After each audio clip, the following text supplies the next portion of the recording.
If you looked at an Indian city street in the late 1970s, you saw a system stretched to its limits. The roads were a dense, chaotic mix of bicycles, scooters, and rickshaws, weaving around overcrowded public buses. Owning a private car was exceptionally rare. For decades, the automotive market was tightly restricted, and buying a vehicle like the Hindustan Ambassador meant joining a waitlist that could last years.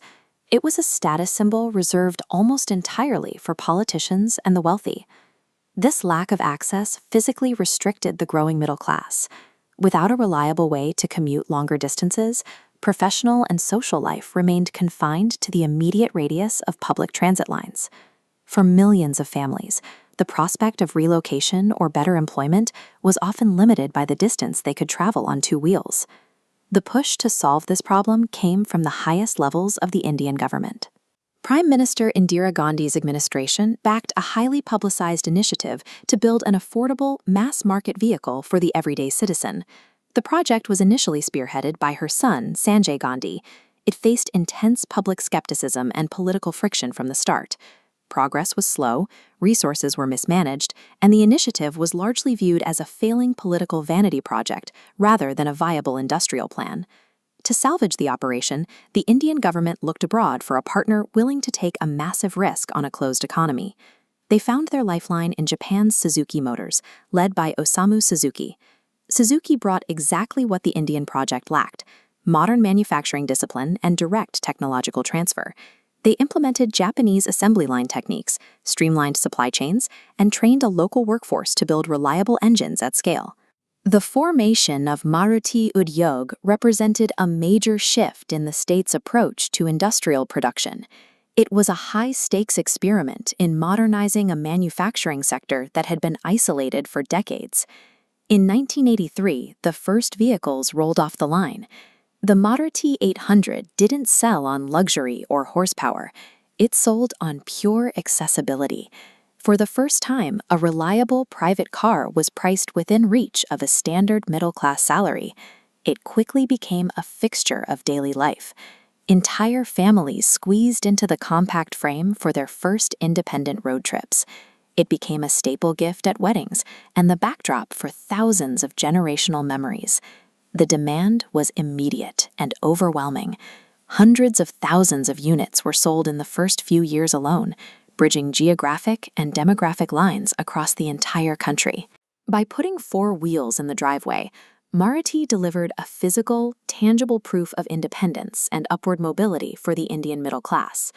But the initial burst of sales does not explain how they held on to their market dominance for decades. The real strategy happened after the car left the lot. Maruti realized they had to sell absolute, unwavering reliability. They built a maintenance network stretching into the most remote corners of India. Customers in rural villages wouldn't be stranded. Standardized training for thousands of local mechanics created a uniform repair ecosystem, ensuring exact expertise in a metropolis or a tiny border town. To support this massive web of mechanics, Maruti scaled their manufacturing to overproduce cheap, ubiquitous spare parts. A broken bumper or a worn-out clutch could be sourced and replaced in hours instead of weeks. This logistics chain became an impenetrable barrier for competitors. Maruti secured a monopoly through a nationwide moat of highly accessible maintenance, earning complete consumer trust. As the Indian economy modernized in the 1990s and 2000s, the market opened up. Aggressive foreign competitors like Hyundai, alongside domestic rivals like Tata, flooded the streets with modern, feature-rich designs. Consumer sentiment rapidly shifted. The same buyer who once aspired to own a Maruti 800 now viewed the brand as a budget-only relic of the past, opting instead for vehicles that signaled higher status. The company's foundational pillar was then directly threatened. A series of highly publicized crash test failures raised severe safety concerns, eroding the decades of reliability they had built. Simultaneously, the market was moving away from small, economical hatchbacks. The modern Indian consumer wanted larger, heavier, feature-heavy SUVs. Maruti found itself bleeding market share.